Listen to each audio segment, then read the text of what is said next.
My followers know that this really annoys me is this name for them is called there's people that call them the Big Red Pigs, and I absolutely can't Which stand they are.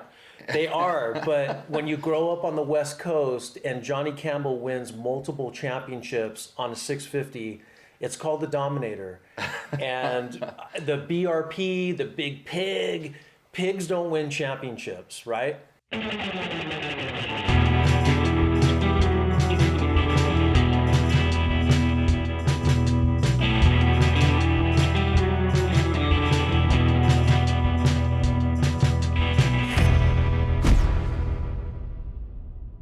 Live from the Dirt Bike Test shop or garage.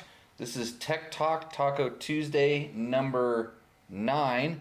I'm here with Mark Kalpkoff, so we are going to talk about motorcycles and motorcycle related products. We are going to answer the questions that you come up with. I can answer 9 out of 10 questions without referring to a reference manual, and I'm possibly a little cranky because it was so windy outside I didn't go riding. Mark made me buy 2 Honda XR650s. Jesse, I'm sorry about that. Johnny Campbell made me buy a lot of XR650s. So we're in good company, I guess. Can I ask a question real quick? Sure. Because this is my followers know that this really annoys me is this name for them is called there's people that call them the Big Red Pigs, and I absolutely can't stand that. They are, but when you grow up on the West Coast and Johnny Campbell wins multiple championships on a 650, it's called the Dominator. And the BRP, the Big Pig, pigs don't win championships, right? Well, so and everything's relative. I mean, I ride around in a KTM 1090, and compared to an XR650, my KTM 1090 is a big pig. And then I have a BMW GS sitting right over there, and compared to my KTM 1090, that GS is a big pig. So it's all relative. But it's just, people like to lob bombs at you all the time. So Mark Kaplikoff is from Bermcannon. That's his marketing agency, I guess you call it. He does a lot of work with LA Sleeve and a lot of other industry things. I've known Mark for a long time. He's helped me out when I've been doing projects that, when I was different magazines and things with lots of different parts from companies that he was working for. He used to always be out at Glen Helen, running around there shooting videos and things. So we've been known each other for a while. He kind of reached out to me and he said, hey, check out these Baja Diaries. So he has a YouTube channel, and that is called? It's called Bermcannon, but now I've kind of repackaged it. It's Bermcannon Adventure. Okay. So everybody's big on adventure these days. I know. I figure I'm not the tech guy, so I just twist the throttle. So I had to come up with something that I just like to go out and ride my bike. Yeah. So if you want to see some actually interesting, it's definitely a different way of doing Baja. So my Baja experience is really centered more around racing to begin with. I went down there, my very first time riding down there was, I guess probably the first time was go to Tecate Enduro, but then I was able to go down and racing. So it was always racing and pre-running, and that was pretty meticulous and planned out and well thought out. It wasn't me just taking my bike, running into regular dudes, hanging out with regular dudes, hooking up with other guys that are doing the same stuff. It's kind of interesting stories. Yeah, Baja is that kind of Wild West atmosphere to it, and there's a lot of guys who that do the racing thing. Unfortunately, me being a racer too, I never got to get the permission slip from the wife to go down there and do that race. But all my friends, Colton Udall, Robbie Bell, Samuels, now even Justin Jones is down there. Those guys, I just kind of watch. They're kind of like, I enjoy, them racing, me watching, and then I do all the adventure stuff and try all the taco places and, and the fishing and the surf spots. That's, I haven't been down for quite a long time. My last few times down there, I had some bad experiences, and I decided that I've got plenty of stuff to do up here. That's why I moved out to Nye County, which is the wild, wild west. You know what we can do here in Nye County? Yeah. I usually mess this up, but I can drive my exotic sports car down the street, shoot an automatic weapon out the window with a prostitute in my right-hand seat, and sniff coke Oh yeah, smoke weed, but then I could also do a little coke, and the only one of those things would be illegal.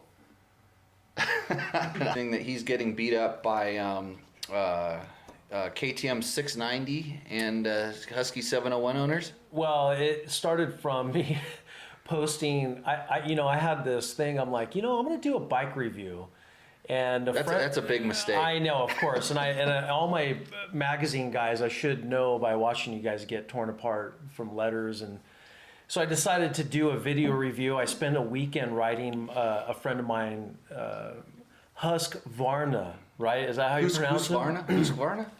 So I got torn apart because in the video, I don't know, I grew up calling it Husqvarna, right? We all did. So this guy doesn't even know how to pronounce, and it just for 2 years. So I'm like, I got to do it. I got to just like take the beating. I got beat for like 2 or 3 years on this video. You can go watch it. I mean, it's, but basically, it's on your YouTube channel. It's on my YouTube channel, and I shut the comments off because I just kind of like after 2 years of it, I was just like, okay, that's enough.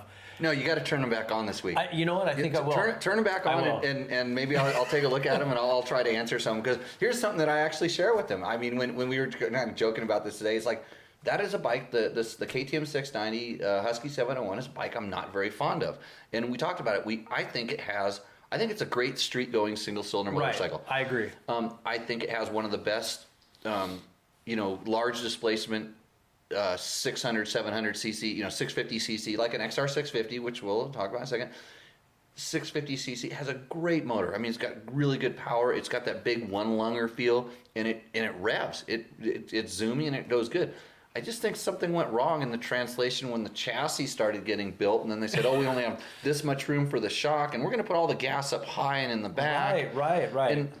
And if you're over, in Europe, and 90% of your riding is on road, and you just do a small amount of dirt, that's going to be a really good bike. I don't think it's that much better than a KLR 650. Which I in a lot.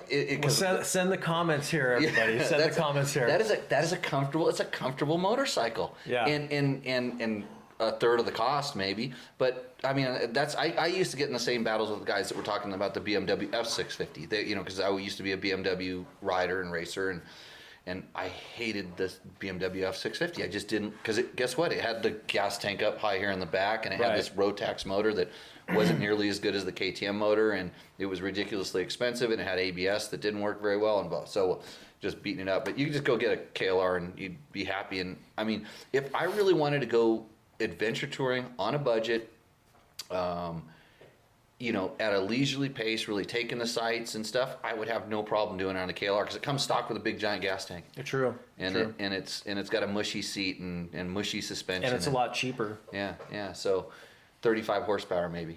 Well, I'm kind of glad that I came here. I drove all this way for you to kind of comfort me, because now I can get back on YouTube and start doing bikes again and not care about the beat down. Oh, you're gonna get it. Yeah. Well, so and here's where me and Mark will disagree. Mark's favorite bike in the whole world is. Well, right now. You better be definitive about this. Don't start. Yeah, I know. So I think in this class of bikes, the XR650 is pretty much the best bike right now that you can buy. Can you still buy them? No, you can't buy it. No, there's no XR650. Well, I mean, you can buy it. When I say it's Craigslist, the dealership Craigslist, you can get them. But as far as and this is what I thought, because back just maybe 8 years ago, coming up with 10. Well, I mean, the bikes were what 8 years ago? How much were they? Like, say, for a KTM 690 or the 690's always kind of hovered around 8, 9, and the XR 650 I think was 75, wasn't it? 75, 8. I think it was like 6. It was 6. It wasn't. It definitely wasn't in the $10,000 range. So I think it's a bike that still to this day. I even had a guy the other day make a comment like, for the money that you're paying for these, like the 690R or the 790R that's coming out. Buy that bike.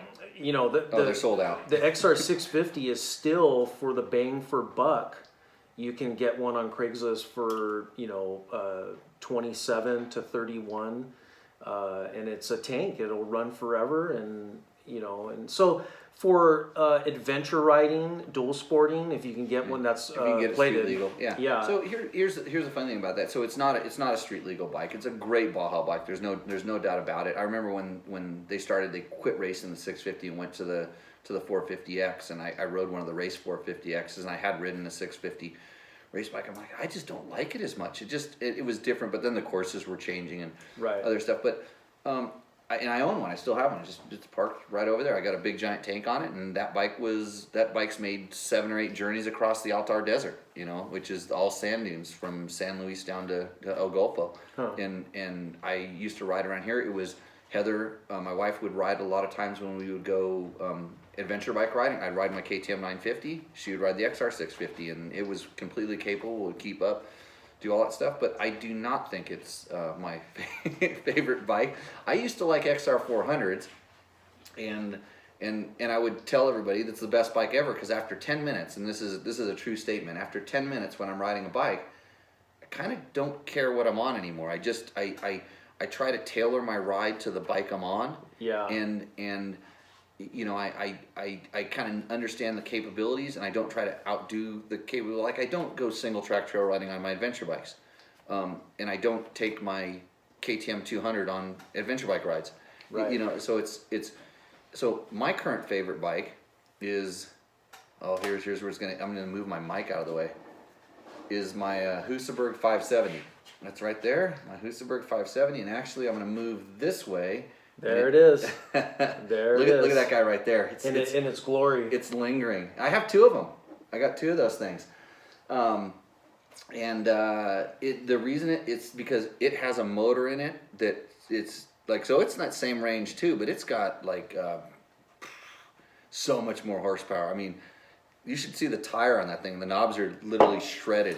But what does that cost compared to an XR400? Oh, you can't buy them anymore. That's how exclusive they are. Yeah. Ah. Oh, compared to an XR400? Yeah, because the Baja Diary started with a $1,300 XR400, and I do agree, the 400 is a really fun bike. The 650 is just that progression of that bike. And the 400 was just indestructible. Oh, and, yeah. And I used to love it, that it was just indestructible. I hate it because that was the time when like electric start was coming out, and it didn't have electric start. Yeah, and that's it true. wouldn't overheat, which is always a good thing in the kind of riding we're doing. And then, there's like I said, there's so many different good bikes. But in reality, if you just kind of pin me down and say, Jimmy, you can only have one bike, I basically pick KTM 500 all day Really? long. Yeah, KTM 500 EXC comes with a license plate. It costs 10 grand, but I can turn it in. I can put a big tank on it, change the gearing, and it becomes an XR650, and that's why that XR650 is over there collecting dust. Now, does that include reliability? 100%. Really? It to a level I'd almost say it's a step up, and that's going out. How is that step up? Like mileage wise, or Just I think it lasts just as long, and it's maybe not as as tank like, but. I've got tons of miles on both those bikes, and I would say that I've actually worked on the Honda a little bit more, just having to do little things. The Honda tended to overheat a little bit more, but that was before cooling fans were really kind of in flavor. The Hondas could be a little bit tough on the clutches. yes, And definitely it's a 5-speed transmission. So when we would gear it to do long rides and stuff like that, if we go do technical stuff, which we always ended up doing, you'd be hard on the clutch, and then if you geared it down, then you'd be kind of running it hard. You could run it hard the whole time, and I've sucked more sand through both of those motors, the XR650 and the KTM 500, than anybody should, and they keep running. They don't just grenade like some other bikes that I've had experiences with. But real quick, and then how about long miles? Say riding for a couple days, or even on pavement. I mean, So the KTM, when you put the big tank on it, and if you put a softer seat or a bigger seat on it, and you change the gearing, that's the most important thing. If you change the gearing, maybe just up one on the countershaft, yeah, it makes the bike feel like an XR650. Oh, It gets that kind of